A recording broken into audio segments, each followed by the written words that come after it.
ഇന്ന് taste difference ഒന്നുമില്ലാത്ത മുയൽ റോസ്റ്റ് ആണ് നമ്മൾ ഉണ്ടാക്കുന്നത്. ഉണ്ടാക്കാൻ വേണ്ടിയിട്ടേ നമുക്ക് ആദ്യം ഒരു ഉരുളി അടുപ്പിലേക്ക് വെക്കാവേ. ഉരുളി ചൂടാകുമ്പോൾ കുറച്ച് വെളിച്ചെണ്ണ ഒഴിച്ചു കൊടുക്കാവേ. വെളിച്ചെണ്ണ ചൂടായി കഴിയുമ്പോൾ ഒരു സ്പൂൺ കടുകിട്ട് പൊട്ടിച്ചെടുക്കണം. ഇനി അതിലേക്ക് 1/4 ടീസ്പൂൺ ഉലുവായും കൂടെ ഇട്ട് കൊടുക്കണേ. ഉലുവായുടെ അളവ് കൂടി പോകരുത് കേട്ടോ.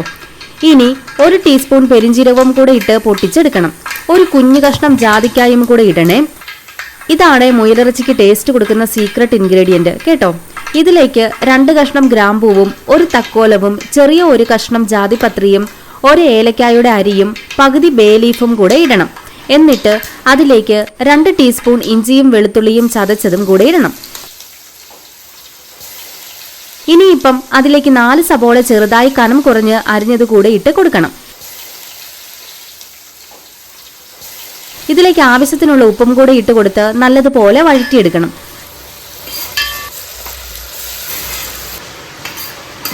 സബോള നല്ലതുപോലെ വഴന്നു കഴിഞ്ഞാൽ 2 പച്ചമുളക് നീളത്തിൽ കീറിയതും 1 തക്കാളിയും കുറച്ച് കറിവേപ്പിലയും കൂടെ ഇട്ട് തക്കാളി ഒന്ന് സോഫ്റ്റ് ആകുന്നത് വരെ വഴറ്റിയെടുക്കണം. തക്കാളി സോഫ്റ്റ് ആയി കഴിഞ്ഞാൽ പിന്നെ നമുക്കതിലേക്ക് മസാല ഇട്ടേക്കാവേ. ആദ്യം തന്നെ ഒരു 1/4 ടീസ്പൂൺ മഞ്ഞൾപ്പൊടിയും 1.5 ടീസ്പൂൺ മല്ലിപ്പൊടിയും 1.5 ടീസ്പൂൺ മുളക് പൊടിയും 3/4 ടീസ്പൂൺ ചതച്ച കുരുമുളകും 2 ടീസ്പൂൺ മീറ്റ് മസാലയും കൂടെ ഇട്ട് നല്ലതുപോലെ ഇളക്കി മസാലയുടെ ഒക്കെ പച്ചമണം മാറുന്നിടം വരെ ഇളക്കിയെടുക്കണം.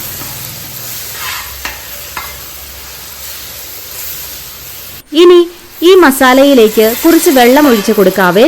എന്നിട്ട് മസാലയെല്ലാം ഒന്ന് സോഫ്റ്റായി വെള്ളം വറ്റി എണ്ണ തെളിയുന്നത് വരെ ഇളക്കി കൊടുക്കണം കേട്ടോ.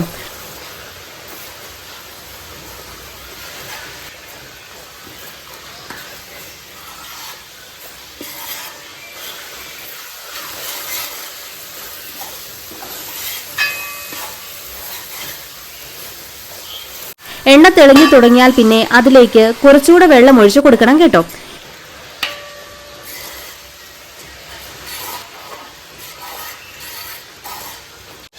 ഇനി ഈ വെള്ളം തിളച്ചു തുടങ്ങുമ്പോൾ അതിലേക്ക് കഴുകി വെച്ചിരിക്കുന്ന മുയലിറച്ചി ഇട്ട് കൊടുക്കാവേ. നമ്മൾ മുയലിറച്ചി കറി വെക്കുമ്പോൾ ഒരിക്കലും മൂടി വെച്ച് കറി വെക്കരുത് കേട്ടോ. തുറന്നു വെച്ച് വേണേ കറി വെക്കാനേ.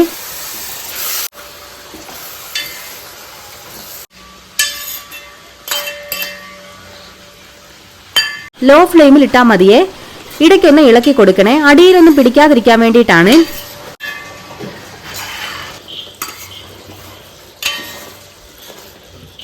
ഒരു അരമണിക്കൂർ മുതൽ 3/4 മണിക്കൂർ വരെ വേവുണ്ട് കേട്ടോ. മുയലിറച്ചി റോസ്റ്റായി എടുക്കുന്നതാണ് ഗ്രേവിയായി എടുക്കുന്നതിലും ടേസ്റ്റ് കൂടുതൽ കേട്ടോ. വെള്ളം വറ്റി തുടങ്ങുമ്പോൾ 2 ടീസ്പൂൺ തൈര് കൂടെ ഒഴിച്ചു കൊടുക്കണേ. കൂടെ തന്നെ 1 ടീസ്പൂൺ പഞ്ചസാര കൂടെ ഇട്ട് കൊടുക്കണേ. എല്ലാ ടേസ്റ്റും കൂടി ഒന്ന് ബാലൻസ് ആകാൻ വേണ്ടിയിട്ടാണ് നമ്മൾ പഞ്ചസാര ഇട്ട് കൊടുക്കുന്നത്. പഞ്ചസാര ഇടുന്നത് ഞാൻ വീഡിയോ എടുക്കാൻ വിട്ടുപോയതാണ്. ഇനി ഇതെല്ലാം നല്ലതുപോലെ ഇളക്കിയെടുക്കണം കേട്ടോ.